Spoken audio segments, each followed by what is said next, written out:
Happy Thursday, everybody. Hello. Hello. What are you looking at, Nick? I was trying to grab a link before we went live here. So sorry if I look like a robot. No, it's all right. You had that faraway look like something interesting's happening in the corner. No, I tried to do some math in my head. No, I don't know. I didn't let the generative AI model do my work for me. I don't know. My brain froze. I don't know. But dude, anyway, math in your head that will screw me up each and every single time. That's why we have calculators. Exactly. I don't know how you do math in your head. All right. Well, welcome to episode 44, man. Yeah, we're going back. We're going back to the roots today. We're bringing in the original guys that helped us kick all this off today. I can't wait to talk to them. Oh yes, this is we've come full circle. 43 episodes ago, we started off this little CF Weekly podcast thing, and now we're here. So that's right. All right, well, I'm going to go ahead and bring him on. We're going to start with Dan Vega. Hey, buddy. How's it going, everyone? Going good. And Mr. DaShaun. Oh, you're on mute. We made it.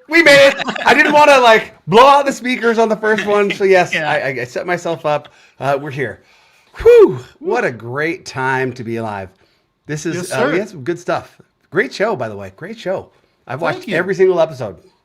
I want to go back to how this all started. This was an idea that me and Nick started talking about. And so we went to DaShaun and Dan and we said, hey guys, you're good at this. Help us get started. And DaShaun's answer was, okay, you're just going to start next week. Let's start Thursday. Whoa, hold on, buddy. I don't know that we're not ready. You're never going to be ready. You're just going to do it. And that was the start of Cloud Foundry Weekly. That's how you got the tail between two Nicks now. There you go. We still have a lot of people. It seems like a very constant comment that how we don't call this show a tail between two Nicks, nobody knows. I like Cloud Foundry Weekly. That's a good one. Yep. That could be our spinoff show. Show. Yeah, our next venture. There you go. Where we talk nerd things and all things not Cloud Foundry. Yeah. I on my little calendar, I still says Cloud Foundry afternoon. Mm-hmm. I still have that calendar event too as well. By the way, so I don't have that calendar event anymore. So. Yeah, well, there's reasons. Right? It's all tough. Yeah. All right. So how are we all doing in the state of spring? It's been I don't know, maybe a little under a year since we last all spoke officially. But any fun things happening? I mean, I'm sure we could probably spend the whole episode talking about spring AI stuff. But what's keeping you guys what's the biggest vibes going on right now in the spring world? Dan, I'll let you go first. Yeah, I mean, Spring AI is top of mind. I've been doing a lot of presentations on Spring AI, and with the kind of rapid evolution of artificial intelligence in general, it's no easy feat to keep up to date with everything that's going on. But hats off to the Spring AI team. They just keep producing updates, and we had this big kind of 2-week stint where DeepSeek was all the rage on the internet. And a couple of days later, Spring AI was like, oh, we have support for DeepSeek now, so we can go ahead and use that. So I did some videos on that. Today, I actually released a video on Google Gemini's Flash 2.0 and how to use that in Spring AI. Because I don't know if you've had a chance to look at that, but Google Gemini, for me, has always kind of been third tier, right? I use OpenAI, I use Claude, Anthropic's Sonnet 3.5 for a lot of things. And I've always been looking at Google Gemini, but the release of Flash 2.0, they have brought out it's a really great model. And the reason for it is a combination of speed, quality, and pricing. If you look at the pricing compared to other models, it's really inexpensive. And so if you're going to start building applications on top of a model in an application that you're going to put out in the public and get a lot of throughput on, cost is a big deal, right? And their pricing is really inexpensive. So I've been kind of geeking out over that the last couple of days. But yeah, Spring AI in general is just one of those projects that I've had a lot of fun kind of being involved in and helping the community kind of get up and running with. And it's exciting to see where that's kind of going. Dan has the big bucks, so he can afford all of those cloud models, and he can afford to pay the pennies per token delivered. I have to run everything locally. So yes, I have Spring AI, and it's awesome. I am also like branching out, doing the MCP, doing some of these more like, yeah, better baked AI use cases. That's fun, but most of my work still relies around like optimizing Spring workloads, helping people upgrade, and yeah, it kind of leans towards the platform. You know, how can I be a better consumer of the platform that I'm running on? So that's where a lot of my focus is. But yeah, Spring AI is amazing. The Spring team is constantly putting out new fabulous features. One of the things that's really top of mind the last couple of weeks, I'll just say in 2025 is Spring Cloud. Like a lot of people have heard of and know about Spring Cloud, and they're deploying like the Eureka clients and things like that, but they're not optimizing it. This is a problem that I see is a lot of times our customers, our ecosystem, they take the defaults to production and they run into problems and they wonder why. How come I'm having a problem when the default construction or the default connection pool is set at 10? Why am I having problems in my enterprise grade, microservice architecture? How come? And sometimes it's wise to go and look at the defaults and let's make some adjustments. It's okay to make adjustments to the defaults. Man, y'all gave us a lot right there. I mean, so a couple things. One, I wanted to go back to kind of Dan's statement of, starting to play with Gemini. I'm starting to see across the board. I was much the same way. Gemini was kind of an afterthought, right? It was one of those things that it's out there, but it's kind of just a tool that Google's pushing to help make G Suite a little bit better. But I've been seeing out there that a lot of people are really starting to come around to that same line of thought of Gemini is actually becoming a first-class citizen when it comes to AI, and they're really excited. Now, when you're doing stuff, and I'm going to allow you to give a plug here, right? So when you're using Spring AI, your ability to switch between those things is pretty easy, right? Yep. I think that's kind of I think that's why like your kind of first aha moment when you start playing around with it is that none of these models, there's so many different models out there, right? And you really need to kind of experiment with them depending on what you're doing to kind of see, what models are going to give you the best results. And with other frameworks out there, you have to write code that is specific to the LLM that you're talking to. Right. With Spring AI, you get an interface and you say, okay, I'm going to talk to I'm going to talk to a large language model. And then you configure that in your properties. Say, I'm talking to Google Gemini today, but maybe in another part of my application, I want to talk to Anthropic's Claude Sonnet 3.5, right? So you can bring in both those starters, do a little bit of configuration, and now you have both those models available in your application. So that's been really big for me. The other part of that too, I think, I talked about this in my video, but for me, one of the problems I had with Google in general is kind of their packaging around some of their AI offerings. There was like all these different services out there, and I couldn't get my brain wrapped around like, what do I use this for? Like, there's all these different things to use. And so I did put together an article. There's really like 3 things out there when it comes to Gemini. There's AI Studio, there's Vertex AI, and there's the Google Gemini, the kind of consumer-facing stuff. Right. Once you understand their different services, then there was like an aha moment for me. Like, okay, like if I'm doing this, I'm going to use that service. If I'm doing this, I'm using Vertex AI within Spring AI. So being able to just kind of understand the different services really kind of helped me out there. But yeah, Spring AI gives us that abstraction. DaShaun talks about it a lot, but kind of similar to that Spring data abstraction, right? Like whether I'm talking to a relational database, which is SQL Server or Oracle or Postgres, or I'm talking to a NoSQL database like Mongo or Redis, you get that same code. You're writing a lot of the same code. That abstraction is taken away for you. So it's really nice to kind of be in there and not have to worry about infrastructure and just kind of focus in on my code. Yep.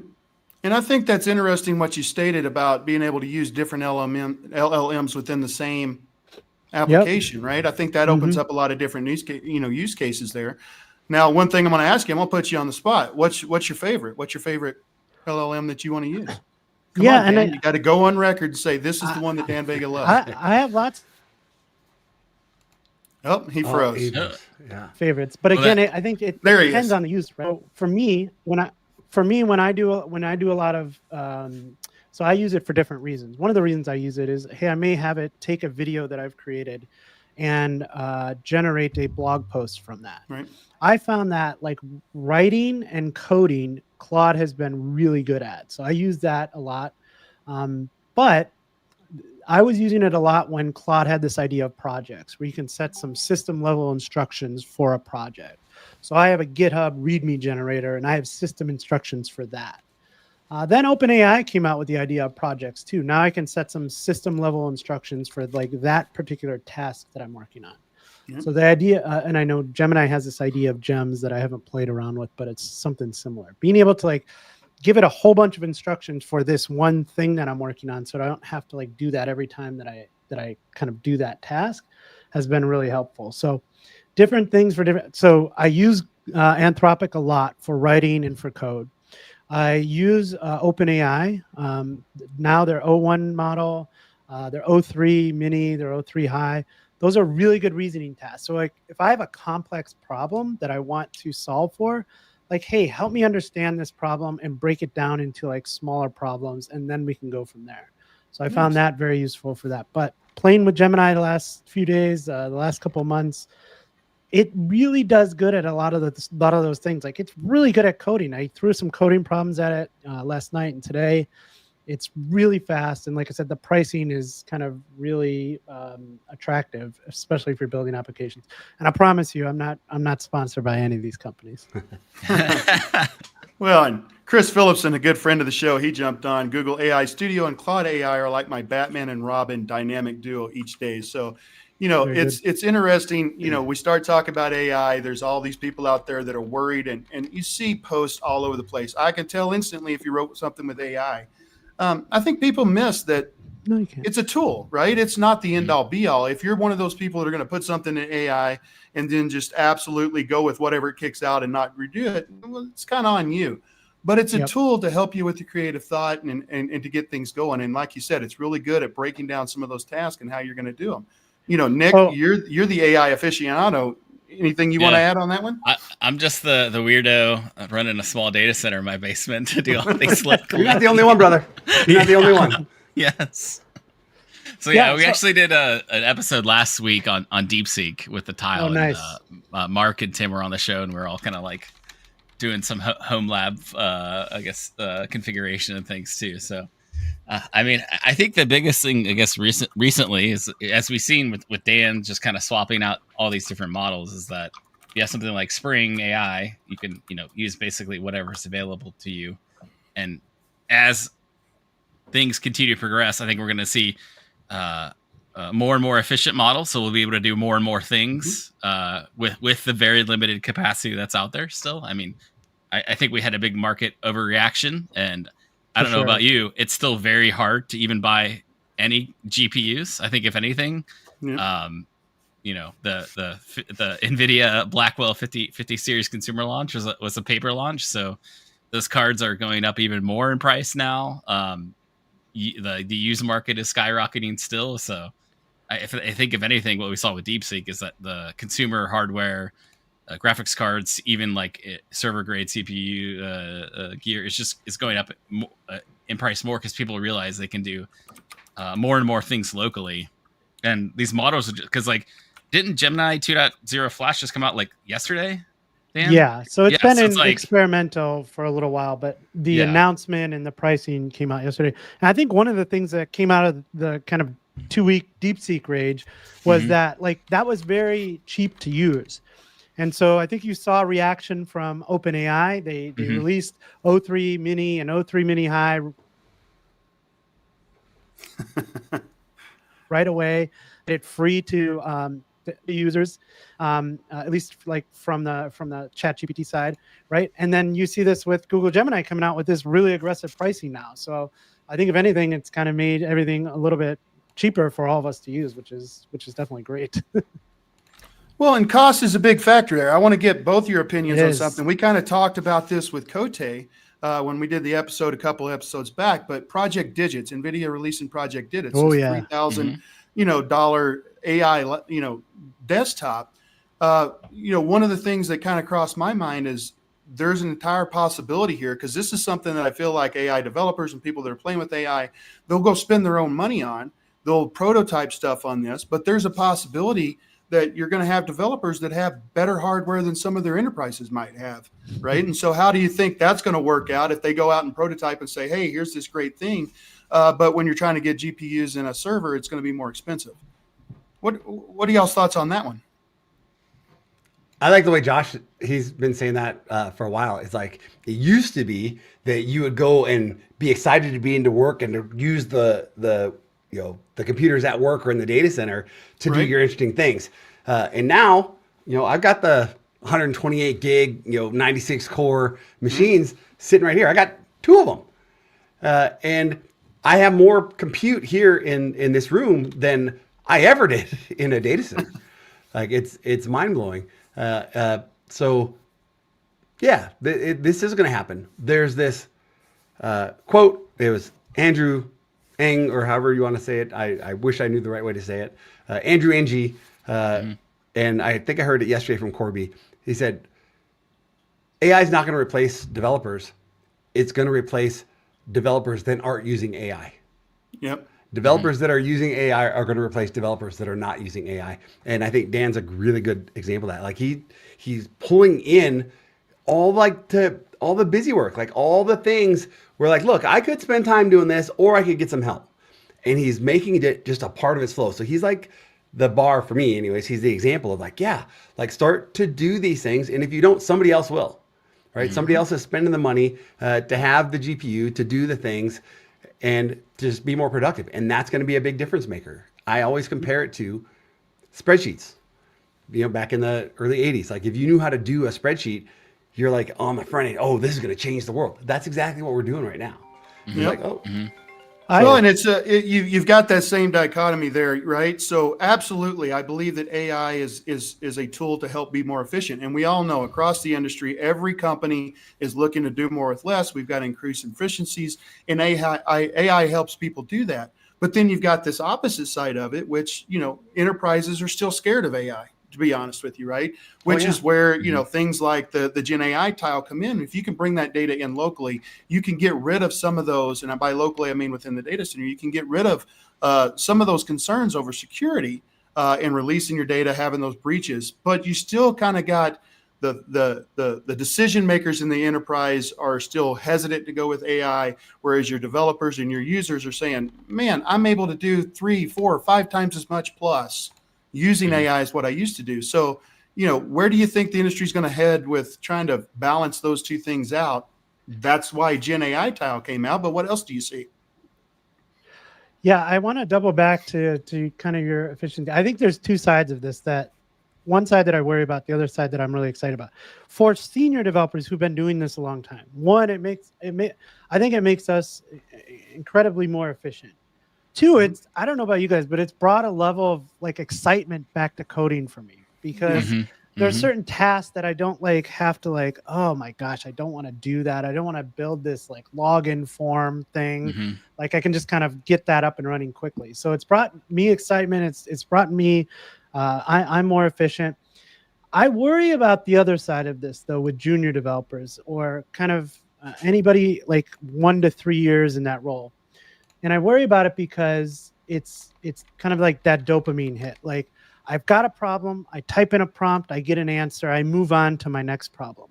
Right. And I always felt like the way that I've learned over my career was I hit this roadblock and I really struggled with it. And we didn't have the YouTubes and the GitHubs that we do today 20 years ago. And I had to really scour the internet for an answer and fail and get caught up in it and then find an answer and get that aha moment and go, oh my gosh, I found an answer to this. Right. I feel like we're losing that with AI with junior developers. And I try to kind of give a warning to that.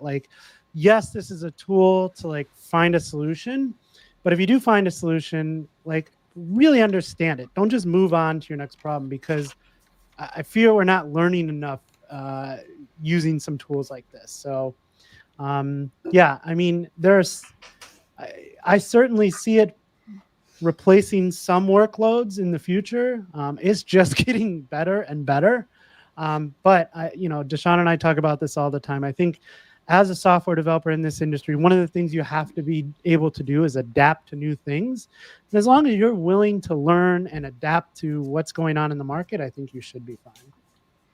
Well, and I think there's also, you bring up again, good points are all you bring up, but you bring up another good point is with the junior developers, it's going to lend itself to almost like an imposter syndrome. I don't know if that's the right word, but hey, I can go in, I can type in, I can get this code, but are they really understanding the code that's coming out? Are they really looking at the code to say, hey, is this the most optimized version? I mean, getting it past a point, kind of getting you past that mind break is something that you need, but understand what the code is. And that's the thing I worry about is we see the same thing with marketing. Yeah. We see other aspects that are using AI. People are just kicking things out. They're not really taking the time to understand them. I think if you take the approach that we've all kind of taken out throughout our career is like, okay, my first step is to get it to work. I got it to work. Now let's step back and is there a way to optimize that? Sure, you can take that to an LLM and say, here, I have this code. It works, but is there a way to write this better? Am I doing something wrong? Right. You can help it with writing tests. You still need to, at the heart of everything that we do as software developers, our goal is to solve problems. And so that idea of problem solving, you still need to work at that craft every single day. So I think if you can still continue to do that, solve problems, and then come back and go, okay, well, how can we refactor this to do something a little bit better? Mm-hmm. I've got a buddy, Will, shout out to Will, who's doing C++. He's doing his in college. And I haven't done it in a while. I'm like, hey, let me get on the same page as you. Let me get installed the same way. And let me do a little bit of this onboarding so that we can be on the same page. We set up a GitHub repo so we can share things.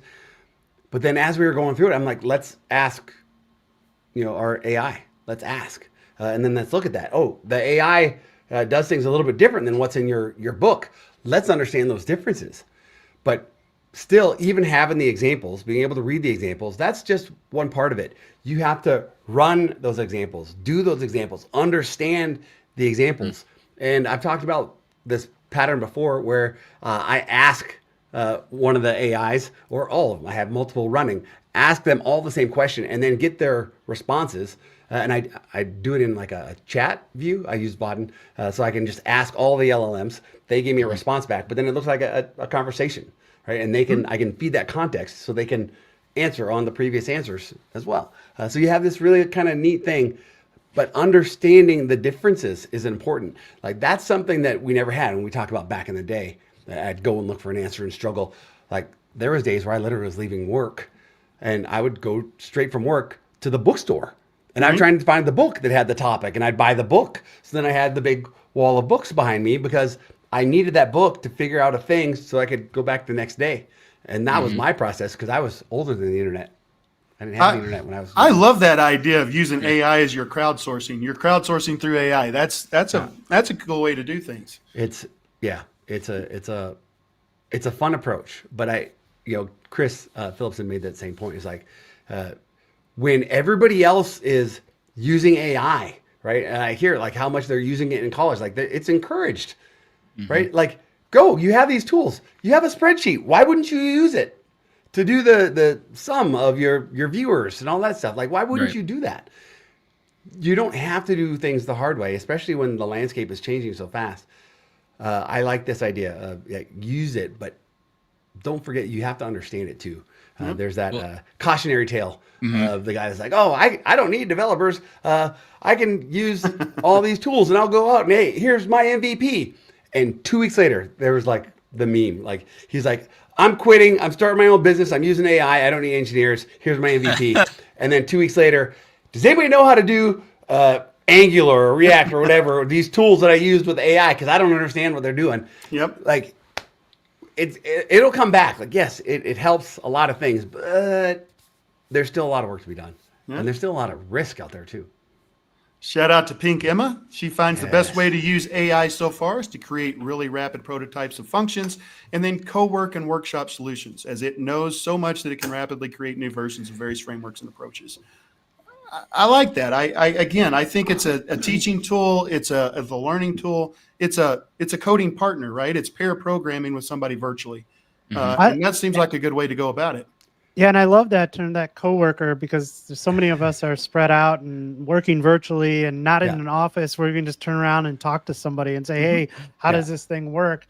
Now you can like take some code and feed it to an Elm and say, I don't really understand what this is doing here. Can you explain this to me? Yeah, Pink Hammock says that's her good friend and coworker. Yeah. GPT, right? Well, I like even just like trying to like figure out regular expressions. They're like, I need a regular expression to do X, Y, and Z. And you're like, oh, thank God. Because this before I was just like, I'm gonna spend like 2 hours on Stack Overflow trying to like piece something together, and may not be perfect, but it's gonna be pretty close, and then enough to get you going. But I remember at one point in my career, I just got tired of doing that. I'm like, I'm gonna learn regular expressions, and I got to a point where I was like really good with them.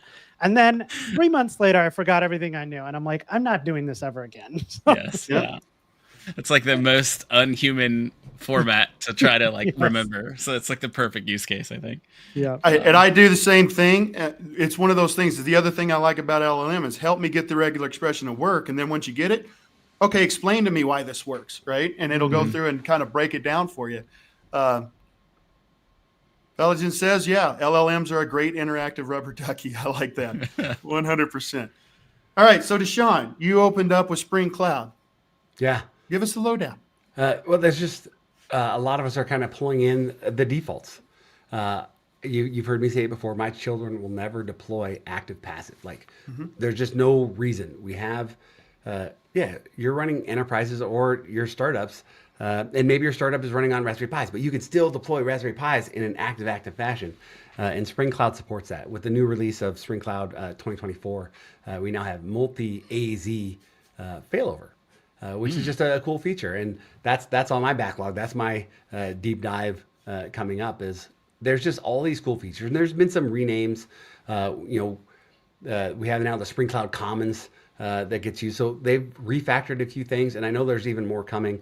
And a lot of the Spring Cloud stuff is also ready to be native images. It's got that native image support, so you can do a lot of really amazing things with a few dozen megabytes. And yeah, I'm just exploring that. That's a fun place to be, and there's a lot of power in it.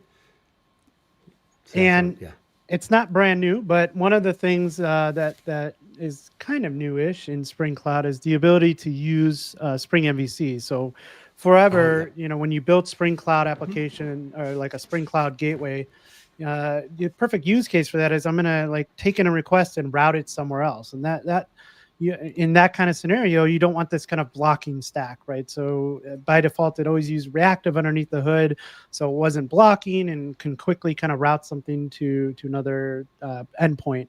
Well, now with something like virtual threads in the JDK, they were able to come up with a kind of another project, which was like one of the most requested projects in the Spring Cloud portfolio, which was, hey, give me a gateway that I can use MVC in. And so now we have this Spring Cloud Gateway, which is MVC. So if you're on the MVC stack, then you're familiar with that and you can kind of use that. So that's been pretty exciting to see. And I know that's been a lot of fun. So.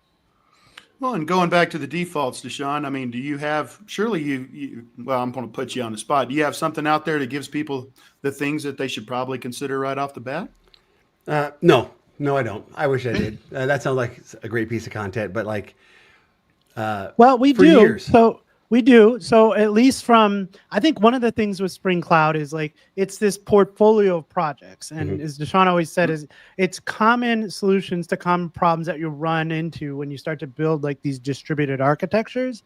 And if you go look on the spring.io projects page for Spring Cloud, they link to an episode of Spring Offstars that DaShaun and I did, where he kind of took a look at all those projects and like said, okay, this is solving this particular problem. If you ever run into that, this is the project that you need. So if you're ever curious about Spring Cloud and all the different projects that are there, take a look at the landing page there, find our episode.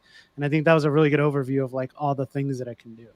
Well, we'll make it easy for everybody. We'll make sure and put that link to that episode down in the show notes later this week when we get done with the episode. So that way, awesome. But don't let that stop you from going out and checking out the spring.io page. Absolutely go look at the spring.io page, right? And you talked about pies, your Raspberry Pi Army. DaShaun, Yep. you announced something pretty exciting. What was it, last week or the week prior? Well, I've been doing a lot of work with Karifi. So over the holiday break, right? Our last episode, my last episode of the year with Dan, somebody at the end is like, hey, can you do a demo or a tutorial on a multi-node Raspberry Pi cluster? And I was like, of course. And as soon as I did that, I put it out there. And then the next question was, can we run Karifi on it? And I was like, oh. Now, this is the funny thing. Like, I've been running Karifi on my Apple Silicon for a long time because the Apple Mac OS comes with the emulation. So I didn't have to do anything. It just works. It runs, it does its thing. And it's fast. So like the slowness it's not an issue.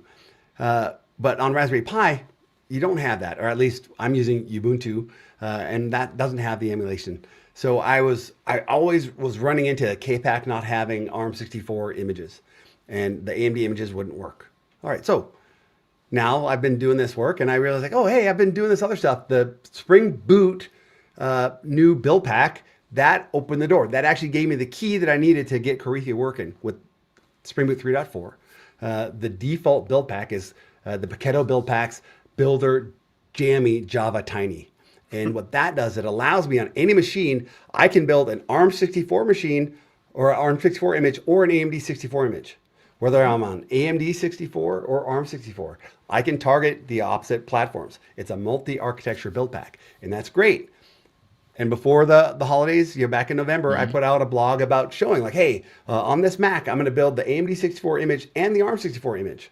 And on that little nook over there, I'm going to build the AMD 64 image and the ARM 64 image. And I knew what to do. Docker gave me the clue. They showed me the Docker image that has all of the emulation stuff in it to do multi-architecture builds like Docker does. So like, oh, let's just use that. And we did, and it worked. So that was the key. I deployed that same image that Docker recommends, the bin format. I don't remember the rest of it. Yeah, but it has all that QEMU emulation in it.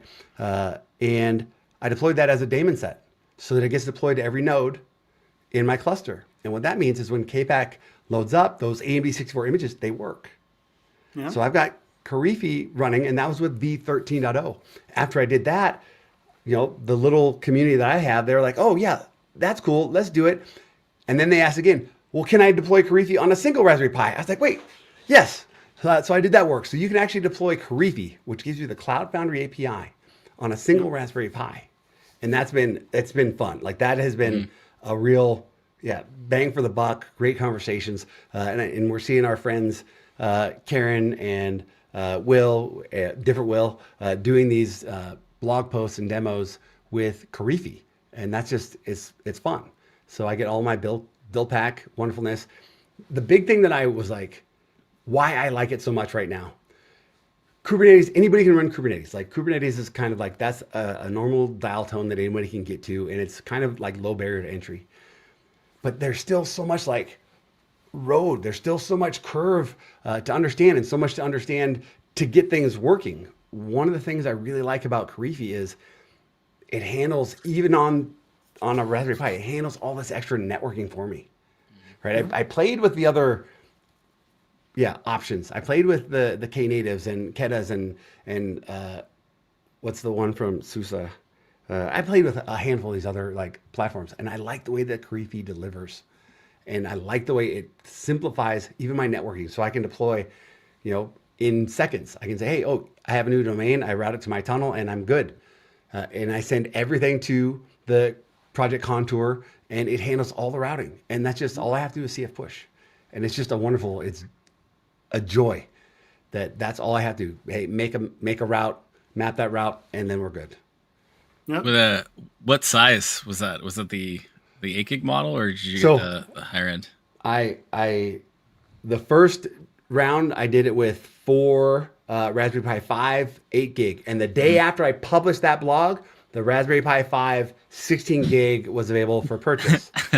So, and that's typical. The same thing happened when I bought my Apple M3. The next day, the Apple M4 gets released. So, so that's all right. But now I got the 16 gigs, and I'm happy to share this. What I'm doing, because I like this so much and because I want to show like the possibilities. I've got 2 clusters that are running in my house. I've got one that's a combination of Raspberry Pi 5s and Raspberry Pi 3B pluses that only have 512 megabytes. And I have another cluster that's a combination of Raspberry Pi 5s and Raspberry Pi 4s. So like still like dollars, like low dollars, not a whole lot of money, but they're deployed on 2 different networks, right? I have 2 different ISPs coming into the house. And what I'm doing is for people in the Spring community, I'm saying, hey, you want to deploy your app, right? Everybody's looking like, where's the free place to land my thing? We have like GitHub pages for our static stuff, but what about our Spring Boot projects, right? There's a handful. There's, well, actually Fly.io is not free anymore. There's Render, I think is one. Railway is another. You have some of these options, but that it doesn't give a whole lot of insight into what's going on behind the scenes. Remember, Heroku was a great place to push these things. But I got this small little community where I'm letting them deploy to my Karifi for free. As long as their repository is public, as long as they're using a current version of Spring Boot and Java, I'm gonna let them ride the ride on these Raspberry Pis, but not just once, twice. They're gonna run on both of these clusters and it's gonna be active. So we got the birth of DaShaun Cloud going on here, or what? DaShaun Cloud's been around for a long time. This one is CC? going to be under pykarifi.cc. Pykarifi.cc is where I'm landing all of this stuff. And yeah, like stay tuned. Here's the goal. Like I've got my kids. My kids are fun and they understand Java and they build their own stuff. And we were looking for a project to do. And I was in the middle of this. They were interested because it's Raspberry Pis and I got the nice little cases and they build Legos around them. But I've done the hosting and stuff before, and we have this community, and there's a lot of people that would like to have a place to host their projects, because there's a big difference between having a project repository in GitHub and having a URL pointing to that project as it's live. That's a massive difference. Like, and what I've been saying is, if you're a junior developer, you're in college, and I'm telling everybody, it's not a secret. You can set yourself apart. You don't have to have 50 projects in your GitHub repo. You don't have to have 50 commits. If you have one project that's running live and you can speak to that project deeply, if you've been taking care of that website or dice roller or whatever it is, if you've been taking care of that thing for months or years, by the time you're done with school, that is a much better, I think, better than any degree that you have or any number of repositories you have in your GitHub or any GitHub, commit recipes. If you can speak to one project deeply that you've been maintaining and taking care of, I think that's super valuable. And that's what I'm trying to give. So the whole goal here is, let's see how many domains, how many apps we can push to a couple of clusters of Raspberry Pis and treat them like production. Yeah. Well, and I mean, first, a quick aside. I mean, we've got DaShaun's Raspberry Pi army. We've got Nick's, data center in a basement. I mean, if you two ever combine forces, this feels like Skynet in the works right here. Whoa, yeah.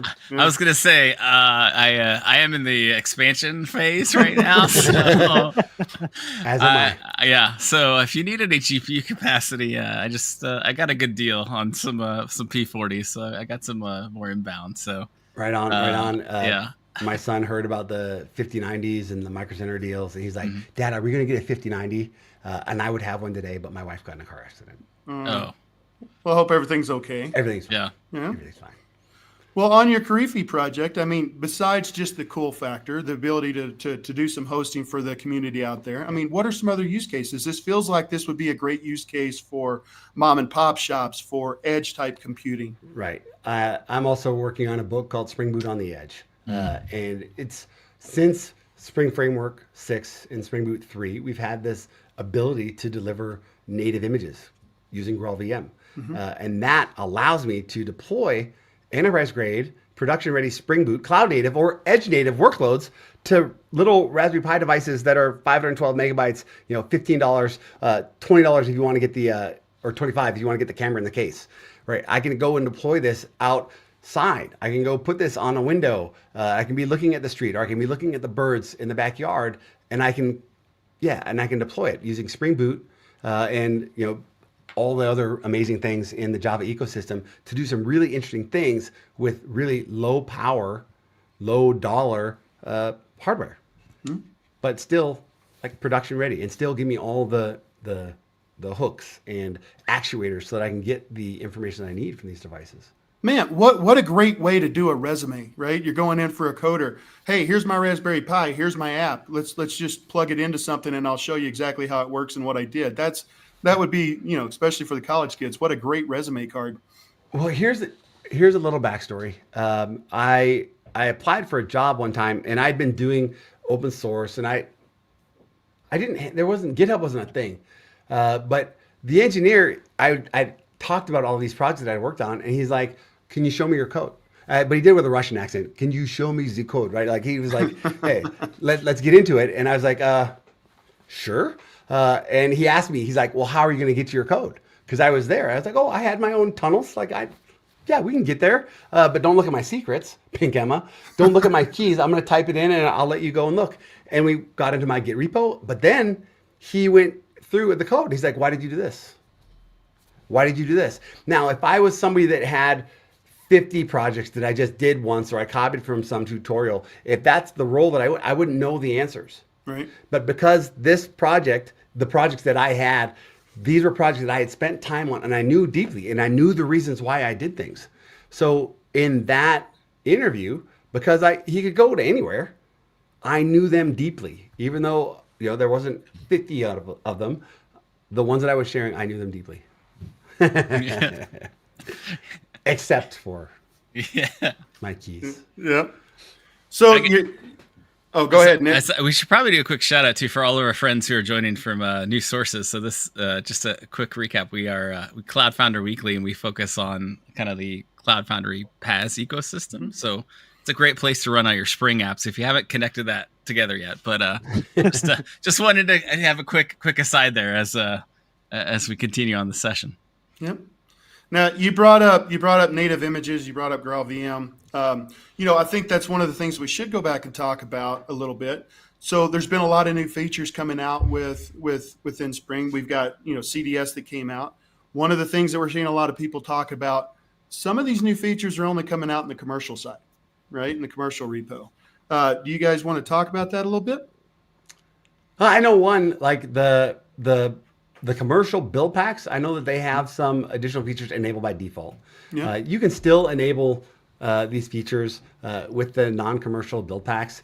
And the bottom line is, again, what I was saying, like where I focus is, I want you to be a good consumer of your platform. Mm-hmm. Every company, every organization that I work with, large or small, they're looking for ways to spend less. Mm-hmm. And one of the things, one of the topics that's top of mind is, if you're constantly doing the upgrades, if you're constantly on the latest, I like to live the N-0 life. I want to be on the latest version of everything I can. If you're constantly doing that, what you're doing is not just reducing your risk. A lot of times you're improving your performance. You're improving your footprint. And what that means, especially if you're in the cloud, is if I go from Java 17 to Java 21, I'm improving that much. I get a smaller footprint. I'm getting better throughput. I need less instances. Or if I'm converting it to a native image and I'm running on Cloud Foundry, I need less Diego cells. I can actually, by just doing the upgrades and being on the latest and greatest, I'm actually giving a discount to my organization. And I can look forward to that discount with every new release. Spring Boot gets a new release every 6 months. Java gets a new version every 6 months. And if I can constantly stay on that and get, I'm quoting Paul Baker from Netflix. He's like, hey, it's like a 10% performance boost. He didn't talk about the memory footprint, but we're getting those same kind of measurements across the board with the new garbage collectors and things like virtual threads. We're getting better performance. We need less instances of those microservices or moduliths. We need less instances of those running in production. So what that looks like continuously, as long as we're upgrading, we're getting a discount. And the money that you are spending to run application A year ago with what existed a year ago, if you were able to upgrade, you're now paying whatever that number is minus 10%. Yep. And that 10% comes back. Well, and you're making your CISO happy. You're making your CFO happy. You're making your platform teams happy because they're getting capacity back. Easiest way to show progress is to upgrade. And it's kind of the and maybe this is because of the algorithms got me figured out, but I see so much around software maintainability and having things on this auto upgrade, auto patch. We've been doing it for years. Like we've been doing this. We've had that experience, whether we're on Mac OS or Linux with the package managers. It's just like, hey, update me twice a day. Update me. I want to be patched. The difference between the time when a patch gets released, especially if it's a CVE, right? There's tons of patches aren't CVE related, but this is, and I'm doing this trademark here. When a CVE gets released, that's like a dinner bell for the bad actors. Yeah. And if they don't respond quickly, they might not eat. So it's that time between when that CVE is announced and when we're patched. That's our responsibility. Don't give the bad actors any dinner. I like that statement. Right. No dinner. So, What else is new? Anything else top of mind when it comes to what's new in spring? I think just as DaShaun said, I mean, we have a new version of the JDK every 6 months. We have a new version of Spring. We have a new version of the JDK coming up very soon, which is JDK 24, which I don't know if this was planned, but will have 24 JEPs in it. So I don't know if they're going to do 25 for JDK 25. Probably going to be hard to keep up with that trajectory, but excited about JDK 24 coming out. And later this year, we are marching towards Spring Framework 7.0 and Spring Boot 3.5, or Spring Boot 4.0, sorry. And that's really exciting. So some interesting things coming there. So we should have some fun come Spring 1 in Vegas, and as we march towards November and those two big releases. So Awesome. Yeah, there is one other thing that pops up to mind. One of the things that drew me into Spring Boot and therefore drew me into Cloud Foundry was the actuators and how well the actuators were integrated with Cloud Foundry as a platform. And one of the things that's happening, and I believe I'm going to look at my notes here, with Spring Boot 3.5 that's coming out in May, we are improving the SSL or the service connections. Oh, hold on, I'm looking at the wrong one. It might be out already. Nope. that's fun. We're making the pluggable actuators so that our actuators can be well integrated into platforms besides just Cloud Foundry. So that's something to be on the lookout for. I don't know which ones had that implemented, but that's exciting, right? We're talking about Cloud Foundry today, but who knows what Cloud Foundry is going to look like, in 2 years. Yep. So things are always moving, and making these types of changes so you can have these pluggable actuators, that's something that's cool and new. And you should be on the lookout for that. Yeah, and I think that's something that a lot of people, it doesn't really get the credit that it should, is the actuators, right? You want a health check, there's one built in, right? You can always modify it, but if you just need a simple health check, it's built in. There's a lot of actuators out there, and that's something that if you're not aware or something that you're not using, you should be looking into that, because you get a lot of functionality from those just for free. Ah, yes. but I guess Go ahead. go ahead. I was just saying, this community is great too. I mentioned that I did that first demo in V013 with Karifi, and then V014 came out, and it's got UAA, features in it, and some additional service broker, service binding features in it, which I need to get into a little bit more. But when you show interest in something, when you share your feedback, that helps in the open source ecosystem. When I said, hey, KPAC, I'm going to go build these myself. Then, the KPAC community steps up and like, oh, well, I might be able to help you. Like for a long time in my career, I didn't use my voice. I was afraid for whatever reason. I was shy to say, hey, I want to open up this issue. Yeah, I really was. Whoa, DaShaun shy. I don't. That's like a multiverse thing that I can't. Different timeline. We're crossing streams. Gonna go back. That's not possible. But there was some hesitation always to create an issue, to open an issue, to say here's what I'm facing. But also, even more so, I was afraid to say, wow, I really like this feature. I really like this thing. And one of the things that I'm doing now is if I'm using an open source project, I want to make sure that everything that I'm using that I'm excited about, at least at the bare minimum, has a star on GitHub.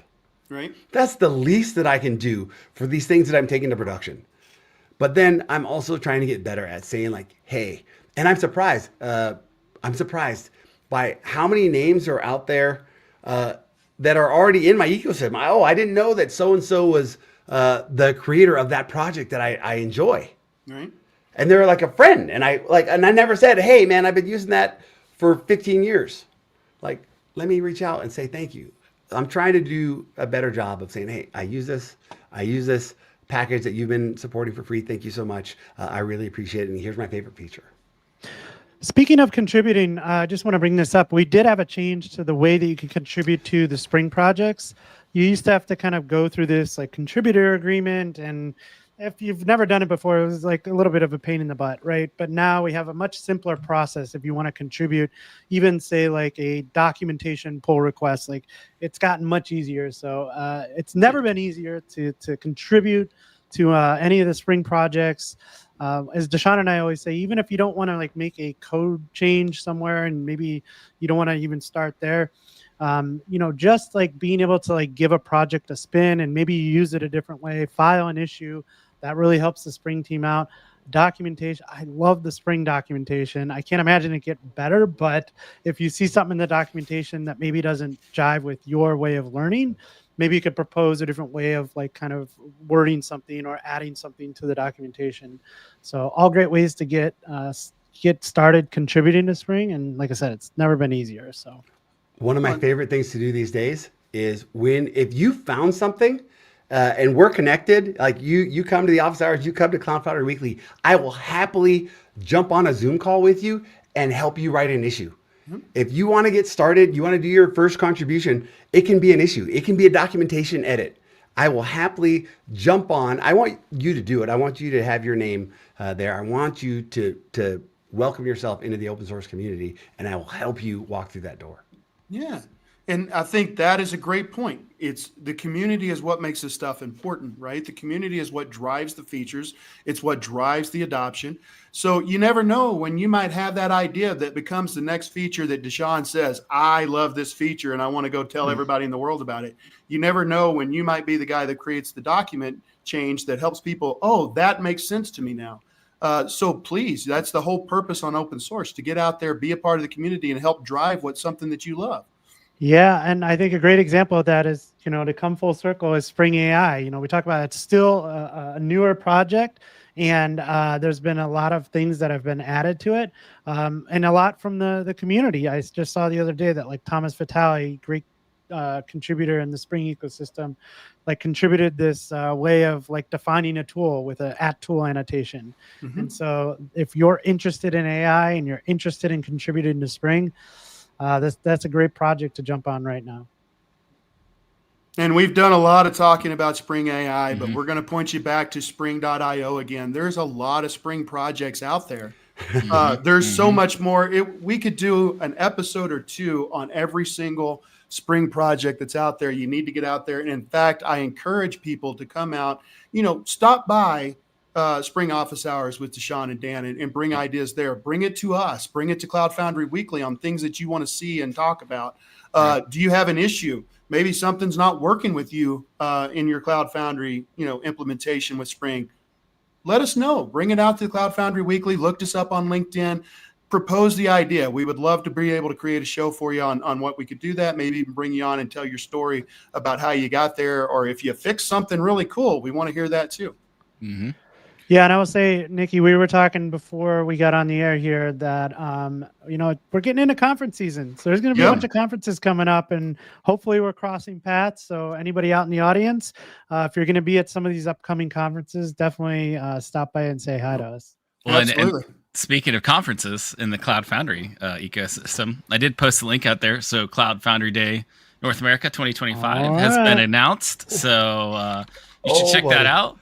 CFPs are still open till, I think, February the 23rd. Don't quote me on that.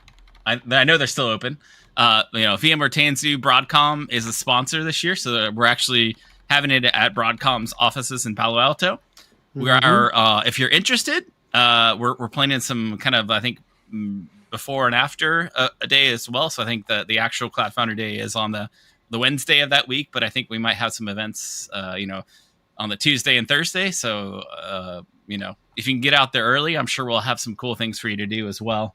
If you're out there, we've done, Nikki and I have done multiple live from Cloud Foundry CF Weekly, so I'm sure we'll hopefully we can do that again this year. But yeah, like check it out. If you're interested, submit a paper. If you want to join us to tell your story about your Cloud Foundry user story, or really any kind of story, let us know. Just kind of a shameless plug for. I'm looking Cloud forward to Foundry this It's one. not shameless. Yeah. I'm looking forward to it. I'm absolutely looking forward to this year's North America show. Can't wait to get out there and see everybody again. DaShaun, are you going to submit your Karifi for a talk there? I have to. Like You pretty no, much do. yeah, like that's absolutely happening. And I think by that time I will have, I should have a little bit more story around K-Pack. Mm-hmm. So yeah, this is All right. Well, there's your homework. I expect to see you on the CFP roster. Well, I think so much possibility of some of this new hardware coming out too. So we'll see how we can who can have the coolest mobile lab or something going on. Cloud Foundry on the edge. I got to see if somebody can purchase me one of these digits boxes because that looks super interesting. Well, Oh, my goodness. whoever purchases that for MSRP, that's going to go on eBay for $10,000 a piece or something. So I'm gonna see if I can get an expense report approved for that. yeah. So the Nano, how are they hard to get? Can you get them? These are not. You can get them. Okay. There's like 4 vendors on the list, and there were a couple of them are sold out. But yeah, I didn't struggle getting them; they were available. Okay. And the last time I looked, they were still available. And what that is it's an affordable developer kit that has tons of GPU power that you can use. But I've been spoiled. Like it does take a little bit to get set up. But yeah. Yeah. Is that the worth 250 box? The $250 US model? I think it was the plus version. Okay. It was a little bit more than that. Gotcha. Well, I have a box that I'll be able to run quad GPUs in soon, so I'll keep you posted. Maybe we can cross streams on future hardware projects. Yeah. I think Dan's frozen again, but I was going to say maybe we should start a GoFundMe for Dan to get one of those digits. Dan can afford the cloud. He doesn't need a GoFundMe. Yeah, he can afford the cloud. Well, maybe that's why he's frozen, because he's running on the cloud. He ran out of tokens. Yeah. If he's not frozen, he's the most stone faced guy. Yeah. What a hell of a poker player Dan would be right now. Oh man, He's done. He's done with the day. Yep, he's Yeah. done. yeah. Well- He ran out of time. That's for sure. Yep, we've glitched him out. So I can't wait for him to go back and watch the end of this and see how we all make Yeah. fun of him. I think he can hear us. That's the whole thing. I think he can hear Yeah. us. He's just frozen. Yep. Well, yeah, I don't know. I guess we lost him officially now. He'll be back. Any official closing thoughts or anything to check out, DaShaun? What do you? Oh, side note. I've been watching you on your post. What is up with these very interesting beverages? I see some in the background. Yeah. I went and I bought a bunch of them, and I was just like, yeah, this is cool. I'm trying to get to, and now that he's back, now I'm embarrassed.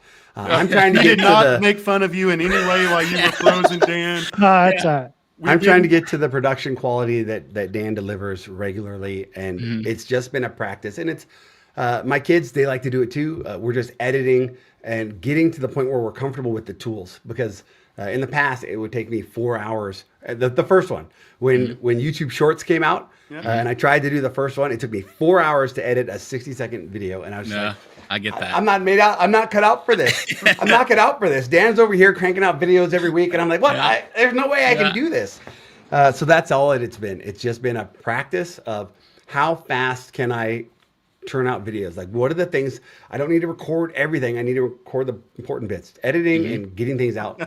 That's the piece. And it's Somebody put another quarter in Dan. Yeah. Dan, you're lucky. You know how when you're watching TV and you pause the TV, it's never a good picture when you pause. You got lucky. Yeah. It was you got not lucky. It was a bad. really good Oh, one. yeah. It's because of that camera. Yeah. That camera is there so you go. sharp. Yeah. Yeah. But yeah, that's all it is, and it's just been fun. Yep. Cool. I guess, now that Dan has rejoined us and has some more tokens to spend on his cloud credits, do you have any closing thoughts for the show? I'm just excited. DaShaun opens up our show every week saying what a great time it is to be a Spring developer, and I really do feel that way. And we've been Spring developer advocates long before we were being paid to do so. So I've been a big fan of Spring and Java forever. And man, the JDK, we get a new release every 6 months. Spring, we get a new release every 6 months. Just being able to like be a part of this community every day, talk, get to build out demos that I think are really cool and talk to the community every day. It's just been so much fun. And like I said, conference season is coming. I'm ramping up on a whole bunch of new presentations. So I'm really having fun with that. Just excited to get out there and keep doing what I'm doing. So I appreciate you guys having us on. Looking forward to it. Yeah. The conference season, as you said, is kicking off. I'm sure we're going to meet up. Looking forward to maybe doing some impromptus with you guys, somewhere along the line. I do want to point out, for the first time in 44 episodes, we've actually got the majority of our viewers coming in from the CF Weekly Twitter. So, welcome to all the new Twitter people that are coming in and looking at us. That's awesome. So, and I guess we'll go ahead and take that time, check us out. We've got CF_weekly.